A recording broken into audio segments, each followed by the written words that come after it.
आपको उत्तराखंड की सरकार के बारे में बताने जा रहा हूं कि उत्तराखंड के जो चीफ मिनिस्टर हैं पुष्कर सिंह धामी, उन्होंने एक बहुत बड़ा फैसला लिया और कहा कि समान संहिता सरकार जो कानून होते हैं उसको लागू किया जाएगा।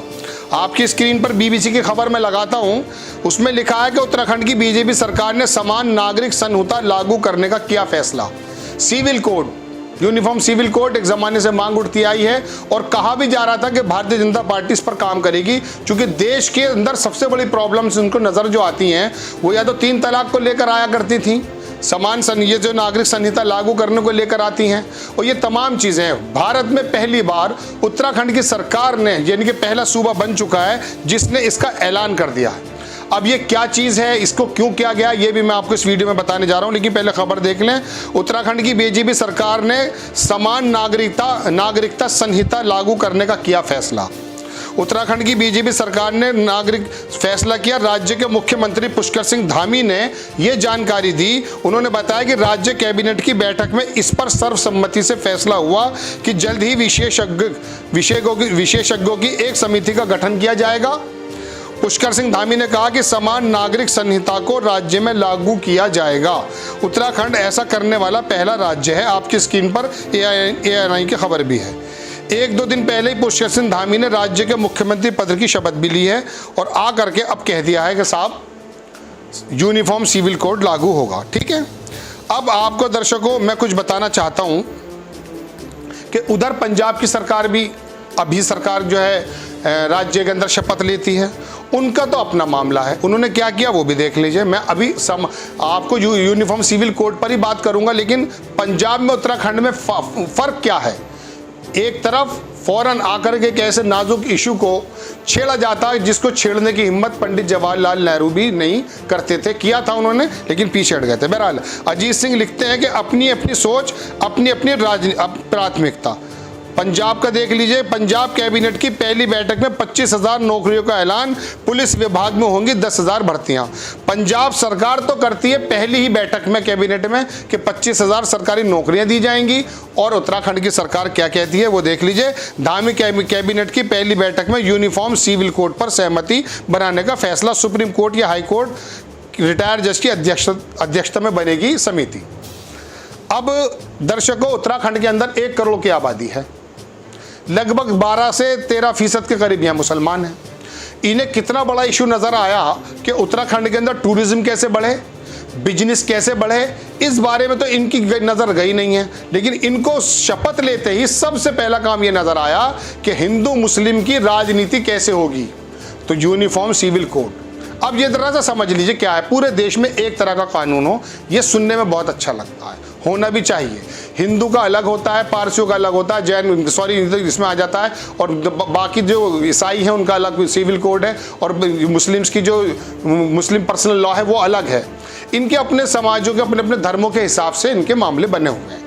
कानून का इनका कहना यह है कि समान सिविल जो संहिता है, ये नागरिक संहिता, ये लग जाएगी, एक तरह का कानून होगा, इसमें आसानी हो जाएगी। सुनने में बहुत ज़्यादा अच्छा भी लगता है, समझ में भी बात आती है।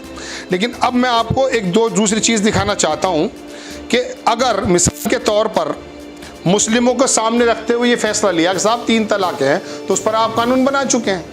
अब इसके अंदर बहुत सारे कानून ऐसे हैं, जैसे बंटवारे का कानून है, एडॉप्शन का कानून है, गोद लेने का कानून है, माँ की जायदाद में, माँ बाप की जायदाद में इस्लाम कहता है कि बेटी का भी एक हिस्सा हो, जबकि दूसरी जगह मना कर दिया जाता है। ये तमाम चीज़ों को एक तरफ करना चाहते हैं। उनका कहना यह है कि हमारी जुडिशरी पर भी बहुत ज़बरदस्त तरीके का एक बर्डन है, ये वो कहते हैं। अच्छा, ये बात समझ में भी आती है कि जब एक तरह का कानून नहीं होगा तो कई तरह की चीज़ें पैदा होंगी। लेकिन मैं आपको कुछ फैक्ट्स बताना चाहता हूँ कि ये कानून लाने में तो बहुत आगे हैं, लेकिन हमारी जुडिशरी की हालत क्या है वो मैं आपको 1 मिनट में समझा देता हूँ। देखिए, अगर इनका कहना यह है कि जुडिशरी के अंदर आसानी हो जाएगी ये सिविल कोड ला करके, और इन्हें सबसे बड़ी प्रॉब्लम यही नज़र आती है, हालांकि मुस्लिम पर्सनल लॉ बोर्ड इसका मुखालफत करता है, लेकिन मैं आपको थोड़ा सा बताता हूँ इनका ही पक्ष कि साहब आसानी हो जाएगी और ये परेशानियाँ ख़त्म हो जाएंगी और विविधता नहीं होगी। एक तरह का जो कानून बनेगा तो सब लोगों को जल्दी से सुलभ सस्ता न्याय मिल जाएगा। अब आप देखें, ये मैं 4 साल पहले की रिपोर्ट आपको दिखा रहा हूँ कि अदालत में 6000 जजों की कमी, हर 10 लाख की आबादी पर सिर्फ 19 जज। आप जहाँ पर नियुक्तियां करनी चाहिए जजों की, हाई कोर्ट तक सहित, वहां तक तो आप कर नहीं पा रहे। हर 10 लाख पर 19 जज मिल लगते हैं, ये आपका जो है रेशियो है। आप जजों की संख्या बढ़ाने की जगह हर 10 लाख पे सिर्फ 19 जज बिठा रखे हैं आपने, और हाई कोर्ट के हालात भी खराब हैं, वहां भी नियुक्तियां नहीं हो पा रही हैं। इस तरफ ध्यान देने की जगह आप कह रहे हैं कि साहब ये तमाम तरह के कानून खत्म होंगे जो धर्म से प्रेरित हैं, हम जो है इस तरह का काम करेंगे। ये मैं आपकी स्क्रीन पर मैंने खबर लगा दी थी, देखी थी आपने। अब मैं आपको दिखाना चाहता हूँ हाई कोर्ट की स्थिति। हाई कोर्ट के अंदर भी ऐसे ही हालात पैदा हैं। ये तो मैंने आपको तमाम कोर्ट का बताया। उच्च न्यायालय की खबर ये द वायर ने छापी थी, आपकी स्क्रीन पर है कि जो हाई कोर्ट्स हैं उनके अंदर भी जजों की कमी है। देश के उच्च न्यायालयों में जजों के खाली पदों की संख्या बढ़ती जा रही है, कानून मंत्रालय। तो ये ना हाई कोर्ट के अंदर आप जज बैठा पा रहे हैं, हर 10 लाख की आबादी पर आप 19 जज रखते हैं, और कहते ये हैं कि साहब सस्ता सुलभ कानून मिले, इसलिए हम इस नागरिकता जो कानून है, ये सिविल कोड, इसको लेकर आ रहे हैं। अब इसमें दर्शकों को थोड़ी विविधता है, मैं आपको बताता हूँ क्या है। सपोज कीजिए मुस्लिम्स के अंदर एक बात ये कही जाती है कि जो बेटा है उसको 2 हिस्से और बेटी है उसको 1 हिस्सा, यानी कि माँ बाप की जायदाद में बच्चों का हिस्सा होता है। दूसरी जगह नहीं होता, आपके कानून के हिसाब से नहीं होता। तो यहाँ इस्लाम तो अलग कहता है, मुस्लिम दूसरे नंबर की आबादी है, ईसाई यहाँ पर हैं, सिख यहाँ पर हैं, जैन यहाँ पर हैं, हालांकि वो हिंदू लॉ के अंतर्गत ही आते होंगे। लेकिन मैं आपको बता दूं कि ये तमाम चीज़ें आप एक सरफ का करके आप मुश्किलों में डाल रहे हैं। आप सिर्फ बेरोज़गारी के मुद्दे से बचना चाहते हैं, ऐसा लगता है। देश के हालात क्या हैं उससे निपटने की जगह पंजाब की सरकार तो कह रही 25,000 नौकरियाँ दे रही, और आपकी पहली कैबिनेट में पुष्कर सिंह धामी कह देते हैं कि लागू किया जाएगा, करते रहिए अब आपको जो करना है। तो बेसिक चीज़ें ये हैं, अलग अलग समाजों के अलग अलग परेशानियां हैं। मैं आपको बता दूं हिंदुस्तान जो है वो कोई दूसरे मुल्कों की तरह बहुत छोटा सा मुल्क नहीं है। लगभग 140 करोड़ लोगों की जनसंख्या की मिजाज अलग, ज़बान अलग, ज़रूरतें अलग, और उनका रहना सहना अलग। पहाड़ वाला ज़मीन पर नहीं रह सकता। शिमला के अंदर फिर ये कानून हटा देंगे आप कि वहाँ पर कृषि की ज़मीन लोकल का आदमी नहीं खरीद सकता, दिल्ली का बंदा। हटाएंगे क्या? आप जिस तरह से कश्मीर में हटा चुके हैं 35 से या 370 आपने एब्रोकेट कर दिया है ना, ये चीज़ आप शिमला में लाएंगे। मिजोरम की स्थितियाँ अलग हैं, नागालैंड की स्थितियाँ अलग हैं, उत्तर प्रदेश की स्थिति अलग है। ऐसे ही धर्मों की और मानने वालों की स्थितियाँ अलग हैं। ये ला करके आप सिर्फ और सिर्फ वक्त ज़ाया करने का काम करते हैं मेरी नज़र में। मैं आपको बता दूं एज ए पत्रकार, मैं आपको बता दूं इस समय चुनौतियां कुछ और हैं।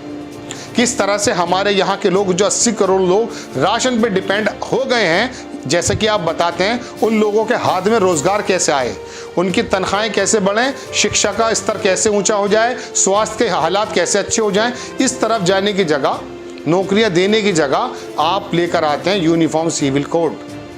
ये क्या है? एक नया इशू पैदा हो जाएगा। जैसे कर्नाटक में अभी पर्दे का मामला पैदा हुआ है, पहले से पर्दा करती हुई वो बच्चियां जाती थी, आपको जाने क्या सूझा। अब गुजरात में इलेक्शन है, अब इसको यूनिफॉर्म सिविल कोड के ऊपर आप इसका शोर सुनते रहेंगे। ये इशू इनकी पोटली में बहुत सारे दर्शकों, ये हर बार एक नया इशू लेकर आ जाते हैं, लोगों का ऐसा कहना है, दिखता भी यही है, और उसके बाद फिर बेसिक मुद्दों से हट जाती है। तो बड़ी खबर, उत्तराखंड की सरकार ने पहली बैठक में ये फैसला किया कि यूनिफॉर्म सिविल कोड लागू होगा, और पंजाब की सरकार कहती 25,000 नौकरियां मिलेंगी। ये फर्क है सरकारों में और धार्मिक एजेंडा तय करने वाली सरकारों में। आपको खबर कैसी लगी? अपनी राय कमेंट्स बॉक्स में ज़रूर दीजिएगा। चैनल को सब्सक्राइब कीजिए, शेयर कीजिए। नेक्स्ट टाइम मैं किसी खबर के साथ आता हूँ। जय हिंद।